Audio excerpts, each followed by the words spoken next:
प्रवेश जो चैप्टर अपने हैं उसमें थर्ड इलस्ट्रेशन मैंने करवाया था, फोर्थ इलस्ट्रेशन मैंने आपको करने के लिए दिया था। इससे आगे फिफ्थ वाला यानी कि पांचवा जो इलस्ट्रेशन है वो मैं आपको बता रहा हूँ। पांचवा जो इलस्ट्रेशन है आपकी बुक में जो दे रखा है, आपके पेज नंबर 56 पर है। इसमें दे रखा है कि इसमें दो पार्टनर है एक्स और वाई, एक्स और वाई 3:2 के अनुपात। तीसरा पार्टनर आ रहा है इसमें जेड, जेड आ रहा है इसमें 2/10 हिस्से के लिए। एक्स वाई पहले से है, जेड आ रहा है 2/10 हिस्से के लिए। न्यू रेशियो तीनों का है इसमें 5:3:2, नया अनुपात इसमें दे रखा है। लेकिन सबसे पहले तो इसमें देखो नया साझेदार आ रहा है, तो नए साझेदार के आने से लाभ हानि के अनुपात में परिवर्तन हो जाता है और नया लाभ हानि अनुपात प्रश्न में दे रखा है। लेकिन हमारे को सैक्रिफाइस रेशियो इसमें निकालना पड़ेगा। सैक्रिफाइस रेशियो, त्याग का अनुपात हम कैसे ज्ञात करेंगे? Old ratio minus new ratio, पुराने अनुपात में से नया अनुपात घटा। तो x का देखो, x का पुराना अनुपात था 3/5 और नया अनुपात है 5/10, तो इसका सैक्रिफाइस हो रहा है 1/10। इसी प्रकार से हम y का निकालेंगे। y का पुराना अनुपात था 2/5 और नया अनुपात है 3/10, लेस करने के बाद में इसका आ रहा है 1/10। इस प्रकार से x और y दोनों का सैक्रिफाइस रेशियो 1:1 आ रहा है। ये तो हमने सैक्रिफाइस रेशियो तो हमने ज्ञात कर लिया। अब प्रश्न में क्या जो सूचनाएं दे रखी है उसके अनुसार हम आगे सोल्व करते हैं। प्रश्न में जो सूचना दे रखी है उसमें बैलेंस शीट दे रखी है और बैलेंस शीट के अलावा अन्य सूचनाएं दे रखी है कि जेड अपनी पूंजी के रूप में 40,000 रुपये लाएगा। जेड ख्याति में अपना हिस्सा नकद लाने में असमर्थ है और ख्याति की गणना जेड के हिस्से और फर्म में उसके द्वारा लाई गई पूंजी के आधार पर किया जाए। देखो इसमें सबसे पहले तो इसमें ख्याति का मूल्यांकन करना है और इसमें ख्याति का मूल्यांकन पूंजी के आधार पर करना है। ख्याति के मूल्यांकन की हमने जो विधियां पढ़ी थी उनमें एक विधि थी छिपी हुई ख्याति या गुप्त ख्याति। छिपी हुई ख्याति हिडन गुडविल, उसमें हम ख्याति का मूल्यांकन पूंजी के आधार पर करते थे। कैसे ज्ञात करते थे? इसमें सबसे पहले तो नए साझेदार की पूंजी के आधार पर फर्म की कुल नई पूंजी ज्ञात करते हैं। इसके बाद में साझेदारों की समायोजित पूंजी, उनका जो डिफरेंस होता है वो ख्याति होती है। देखो इसमें ख्याति का मूल्यांकन पूंजी के आधार पर करना है, इसमें समायोजित पूंजी ज्ञात करनी पड़ेगी। लेकिन समायोजित पूंजी ज्ञात करने से पहले हमारे को रिवैल्यूएशन अकाउंट बनाना पड़ेगा, क्योंकि इससे पहले हम समायोजित पूंजी ज्ञात नहीं कर सकते। रिवैल्यूएशन अकाउंट बनाने के लिए प्रश्न में सूचनाएं दे रखी है। इसमें दे रखा है कि प्लांट और मशीन का मूल्यांकन 60,000 रुपये पर किया गया है। अब प्लांट और मशीन का मूल्यांकन 60,000 रुपये पर किया गया है, तो प्रश्न के अंदर जो बैलेंस शीट दी हुई है उसमें प्लांट और मशीन का मूल्य 56,000 है। वसन के अंदर प्लांट और मशीन का मूल्य 56,000 है और नया मूल्यांकन 60,000 रुपये पर किया गया है।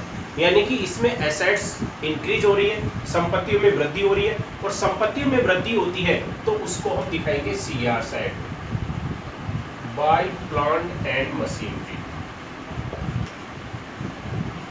4,000 रुपये की वृद्धि हो रही है। स्टॉक का मूल्यांकन अब 35,000 रुपये पर किया गया है। तो पहले इसमें स्टॉक का मूल्य 32,000 था। पुरानी बैलेंस शीट में स्टॉक का मूल्य 32,000 था और नया मूल्य 35,000 है। इसमें भी 3,000 रुपये इंक्रीज हो रहे हैं, स्टॉक में वृद्धि हो रही है। इसको भी हम कहाँ दिखाएंगे? CR side. फिर सूचना दे रखी है कि संदिग्ध ऋणों के लिए प्रावधान देनदारों पर 5% किया जाए।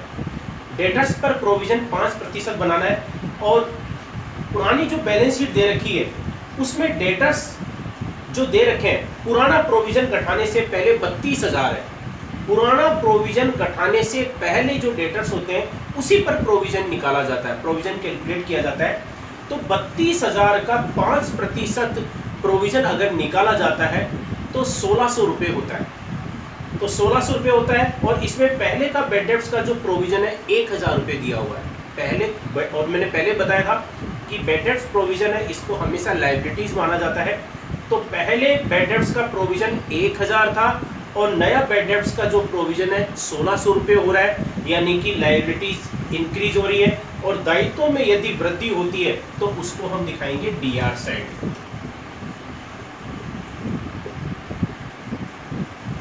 Provision for bad debts 400। इसके बाद में सूचना दे रखी है कि फर्नीचर में 10% का पास किया जाए। डेप्रिसिएशन के कारण संपत्ति का मूल्य कम हो जाता है, तो इसमें पुरानी बैलेंस शीट में फर्नीचर का मूल्य 20,000 था और 20,000 का 10% होता है 2,000 रुपये। कमी होती है तो उसको भी हम कहाँ दिखाएंगे? डीआर साइड में। फर्नीचर के मूल्य में कमी हो रही है, इसको हम डीआर साइड में दिखा देंगे। इसके अलावा 1400 रुपये बकाया किराया पुस्तकों में नहीं दिखाया गया। बकाया किराया यानी कि आउटस्टैंडिंग रेंट, जो कि ये लाइबिलिटीज है और लाइबिलिटीज इंक्रीज होती है तो उसको भी हम कहाँ दिखाएंगे? DR side. आउटस्टैंडिंग रेंट, और आउटस्टैंडिंग रेंट है ये आपके दे रखा है 1400। देखो इसमें के लिए मते हैं और कोई एडजस्टमेंट नहीं है। तो अब हम रिवैल्यूएशन अकाउंट का टोटल लगाएंगे। टोटल देखो आपके किस साइड का ज़्यादा आ रहा है? सीआर साइड का ज़्यादा आ रहा है, और सीआर साइड का टोटल आ रहा है 7,000 रुपये। डीआर साइड का देखो, इसमें डीआर साइड का जो टोटल है 3,800 आ रहा है। 7,000 में से 3,800 घटा देंगे,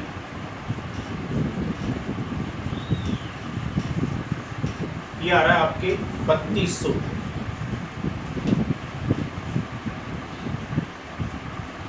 देखो इसमें क्वेश्चन में थोड़ी गलती हो गई है। प्रोविजन फॉर बैड डेब्ट्स है, देनदारों पर निकाला जाता है, और हमारे जो देनदार है वो है इसमें 32,000। 32,000 का 5%, 32,000 का 5% होता है 1,600 रुपये। मैंने 1,600 रुपये बताया था, लेकिन लिखने में गलती कर दी। और पहले का जो बैड डेब्ट्स का प्रोविजन है वो आ रहा है 1,000, डिफरेंस आया 600 रुपये। यानी कि बैड डेब्ट्स का जो प्रोविजन है, जिसको हम लाइबिलिटीज मानते हैं, दायित्व वृद्धि हो रही है 600 रुपये। ये 400 रुपये की जगह आपके 600 रुपये आएगा।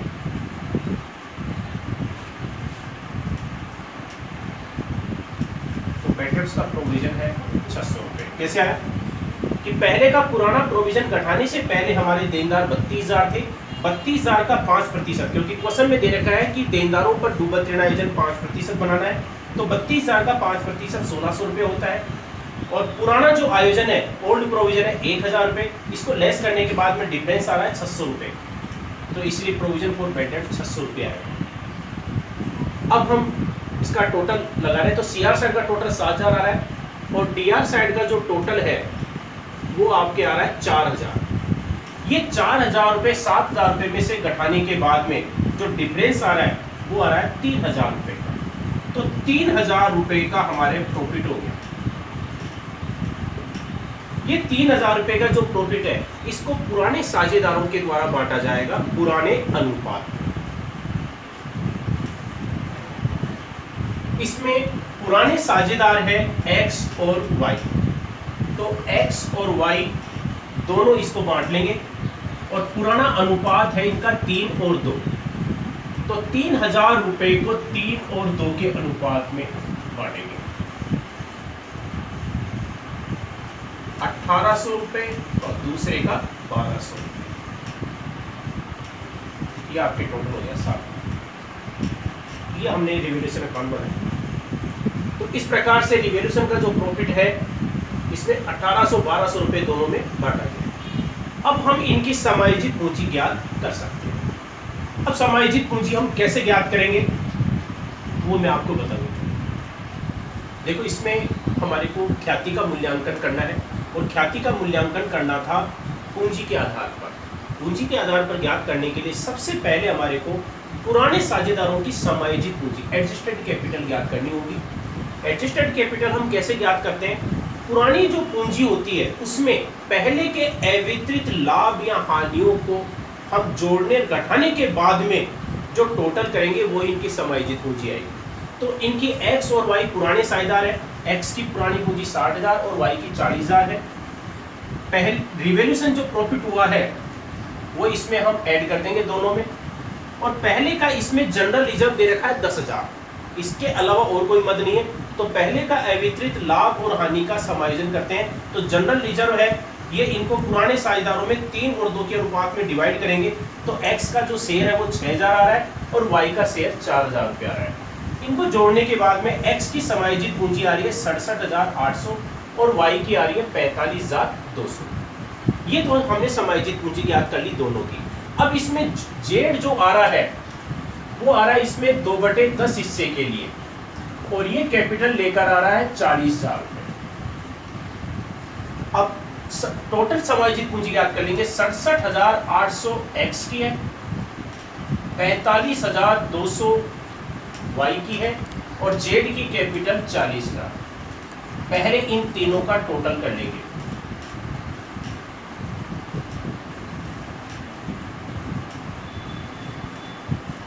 एक 1,53,000।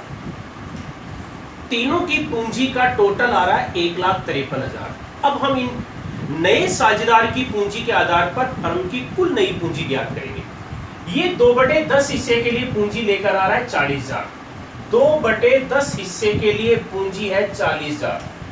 चूंकि के हिसाब से करते हैं, चूंकि 2/10 हिस्से के लिए पूंजी 40000 है तो फर्म की कुल पूंजी है 1। तो 1 के लिए कितनी होगी? ये संख्या इधर वाली चूंकि के हिसाब से करती है तो संख्या क्या है, बटे में है, नीचे आती है, ये पलट जाएगी संख्या 10/2। इस प्रकार से पूंजी हो गई इनकी 2 लाख।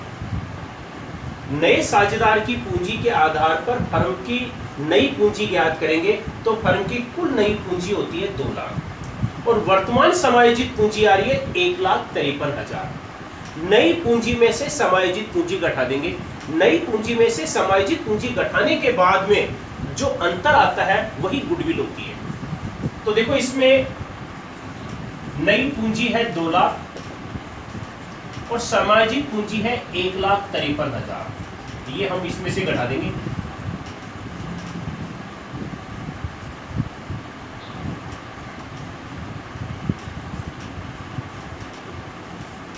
घटाने के बाद में डिफरेंस आ रहा है 47,000 रुपए, यानी कि फर्म की टोटल गुडविल आ रही है 47,000 रुपए। ये फर्म की टोटल गुडविल है। तो अब इसमें जेड का हिस्सा इसमें कितना है 2/10। तो 47,000 का 2/10,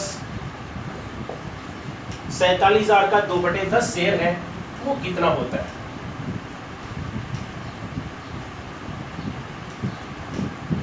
$9,400। यानी कि इसमें जेड का ख्याति में जो हिस्सा आ रहा है 9,400 रुपया है। पहले हमने फर्म की टोटल गुडविल ज्ञात की। फर्म की टोटल गुडविल हमने कैसे ज्ञात की? पहले फर्म की कुल नई पूंजी ज्ञात की। कुल नई पूंजी में से समायोजित पूंजी का टोटल है वो हमने घटा दिया। घटाने के बाद में जो डिफरेंस आया 47,000 रुपये, ये फर्म की टोटल गुडविल आई। ये नया साझेदार इसमें अपना शेयर लेकर आएगा 2/10। तो 47,000 का 2/10 होता है 9,400 रुपये, यानी कि जेड का ख्याति में हिस्सा 9,400 रुपये। और क्वेश्चन में दे रखा है कि ख्याति की राशि ये नकद नहीं लाएगा, तो इसको हम पार्टनर्स कैपिटल अकाउंट में कैसे दिखाएंगे? तो अब आगे हमारे को बनाना है पार्टनर्स कैपिटल। देखो हमने त्याग का अनुपात, सैक्रिफाइस रेशियो हमने पहले ज्ञात कर लिया था, ख्याति का मूल्यांकन कर लिया। फर्म की टोटल गुडविल 47,000 रुपये आई थी और 47,000 में जेड का हिस्सा 9,400 रुपये आया था, जिसको एक्स और वाई सैक्रिफाइस रेशियो में बांटेंगे। और सैक्रिफाइस रेशियो इनका बराबर आ रहा था, बराबर बांटेंगे। लेकिन प्रश्न में दे रखा है कि चूंकि नया साझेदार ख्याति की राशि नकद नहीं लाएगा, कैश में नहीं लाएगा, इसलिए हम एंट्री क्या करते हैं, मैंने पहले बता दिया था। अगर ख्याति की राशि नकद नहीं लाता है तो हम एंट्री क्या करेंगे, new partners current account DR. New partner कौन है इसमें? Z current account DR to old partners capital, to X capital और टू वाइज कैपिटल। तो जेड का इसमें शेयर है 9,400 है, दोनों इसको बराबर डिवाइड करेंगे तो ये 4700 रुपये आ जाएगा।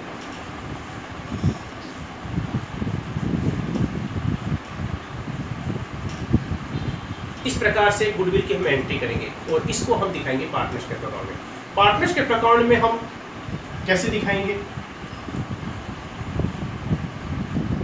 देखो इसमें नए साझेदार का ख्याति में हिस्सा 9400 आया था और वो नकद नहीं ला रहा है, नकद नहीं लाता है, तो हम ये एंट्री करेंगे। न्यू पार्टनर्स करंट अकाउंट दिया, न्यू पार्टनर इसमें कौन है, जेड, तो जेड के करंट अकाउंट को हम कर देंगे डेबिट, और ओल्ड पार्टनर्स हैं उनको सैक्रिफाइस रेशियो में कर देंगे क्रेडिट। सैक्रिफाइस रेशियो बराबर आ रहा है, इसलिए 9400 रुपए की राशि को दोनों बराबर डिवाइड कर देंगे 4700 रुपए, इसको हम दिखाएंगे। अब देखो पार्टनरशिप अकाउंट में सबसे पहले पूंजी का प्रारंभिक शेष वाई बैलेंस पीडी, एक्स की कैपिटल 60,000 है और वाई की कैपिटल 40,000 है। इसके बाद में जेड, जेड जो है कैपिटल लेकर आ रहा है 40,000 रुपये, ये हम दिखा देंगे। इसके बाद में रिवैल्यूएशन पर इसमें प्रॉफिट हो रहा है, रिवैल्यूएशन पर प्रॉफिट हो रहा है, उसको भी हम सीआर साइड में दिखा देंगे, रिवैल्यूएशन प्रॉफिट, और ये आपके आ रहा था 1800 रुपये और 1200 रुपये, ये रिवैल्यूएशन का प्रॉफिट हो गया। पहले का जनरल रिजर्व था,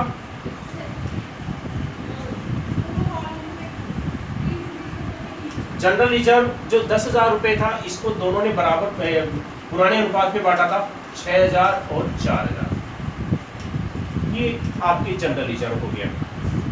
अब ख्याति में इसकी एंट्री, जो कि कैपिटल अकाउंट है इसलिए करंट अकाउंट के नाम से एंट्री नहीं होगी, लेकिन एक्स और वाई के खाते को हमने क्रेडिट किया है, क्रेडिट साइड में नाम किसका आ जाएगा, जेड का, जेड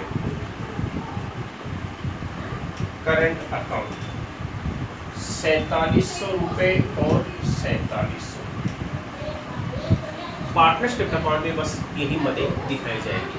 अब इसके अलावा क्वेश्चन के अंदर हमारे और कोई सूचना नहीं है, तो अब हम इसी को दिखाएंगे। तो सबसे पहले डीआर साइड में इसमें कोई मद नहीं है, तो हम सीआर साइड का टोटल लगा लेंगे। जेड का टोटल 40,000 रुपये आ रहा है और वाई का जो टोटल है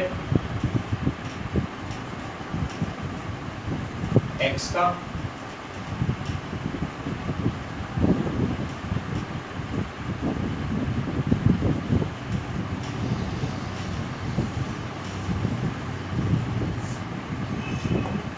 तो देखो हमने ये पार्टनरशिप अकाउंट के सीआर साइड का तीनों का टोटल लगाया, एक्स का 72,500, वाई का 49,900 और जेड का 40,000। चूंकि डीआर साइड में कोई मद नहीं है, तो पूंजी का जो अंतिम शेष है बैलेंस सीडी, जिसको हम नई पूंजी भी बोलते हैं, प्रश्न में कोई सूचना नहीं है, ये समायोजित पूंजी ही नई पूंजी कहलाती है। तो यही टोटल आ जाएगा इसका 72,500, 49,900 और 40,000, यही आपके टोटल आ जाएगा इसका 72,500, 49,900 और 40,000।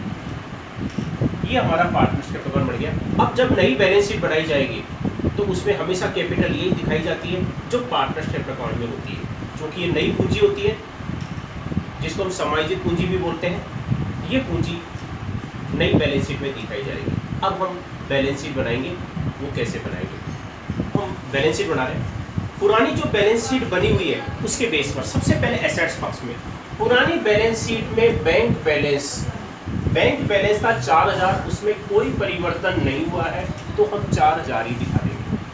अब आता है आपके कैश बैलेंस।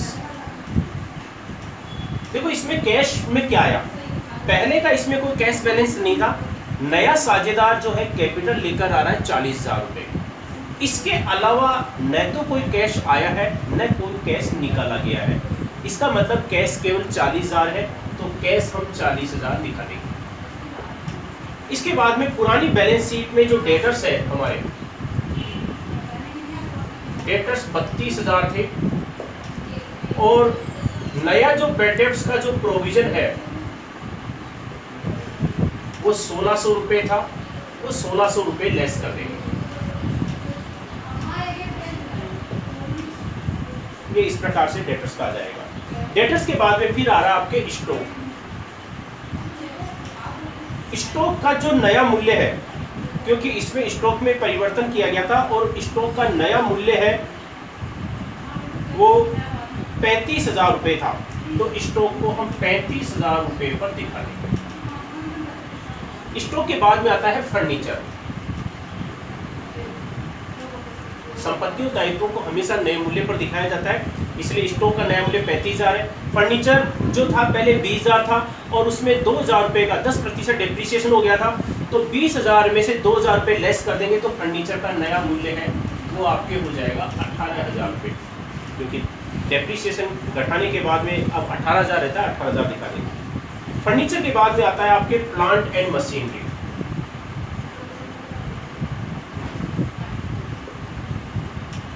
प्लांट और मशीन का जो मूल्य है नया वो 60,000 है, तो 60,000 रुपये पर दिखा देंगे। ये आपके एसेट्स पक्ष में हो गया। इसके अलावा इसमें करंट अकाउंट का जो बैलेंस है, इसमें नए साझेदार का जो शेयर है उसमें हमने जेड के करंट अकाउंट को हमने डेबिट किया था, और चूंकि इसमें करंट अकाउंट नहीं बनाया गया तो करंट अकाउंट का बैलेंस स्केल बैलेंस शीट में दिखाया गया है, तो बैलेंस शीट में दिखाएंगे। ये करंट अकाउंट का डेबिट शेष है और एसेट्स हमेशा डेबिट होती है, इसलिए डेबिट साइड में ही दिखाया जाएगा। जेड करंट अकाउंट 9,400 जो ख्याति में उसका हिस्सा था, उतनी राशि से अपने जेड के करंट अकाउंट को डेबिट किया था, तो डेबिट जो बैलेंस होता है वो हमेशा एसेट्स पक्ष में आता है। अब आता है आपकी लायबिलिटी साइड में। लायबिलिटी साइड में पहले के हमारे जो क्रेडिटर्स हैं वो 33,000 थे और इसमें कोई परिवर्तन नहीं हुआ है, तो क्रेडिटर्स को 33,000 पर दिखा देंगे। एक हमारी लायबिलिटीज बढ़ी थी आउटस्टैंडिंग रेंट, और आउटस्टैंडिंग जो रेंट है वो था हमारे 1,400 रुपये, ये हम दिखा देंगे। कैपिटल एक्स वाई और जेड।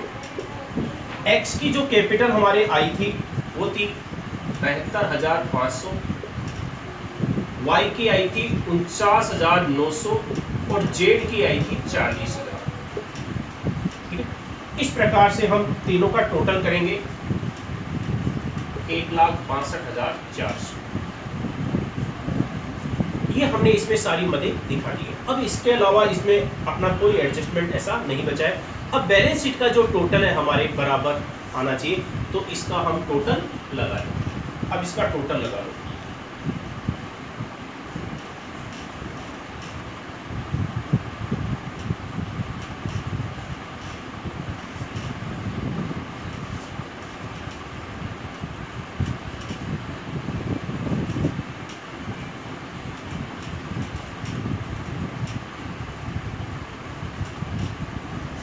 बैलेंस शीट का टोटल हमारे बराबर आ रहा है 1,96,800। इस प्रकार से हमारा ये 5वां इलस्ट्रेशन है वो सोल्व हुआ है।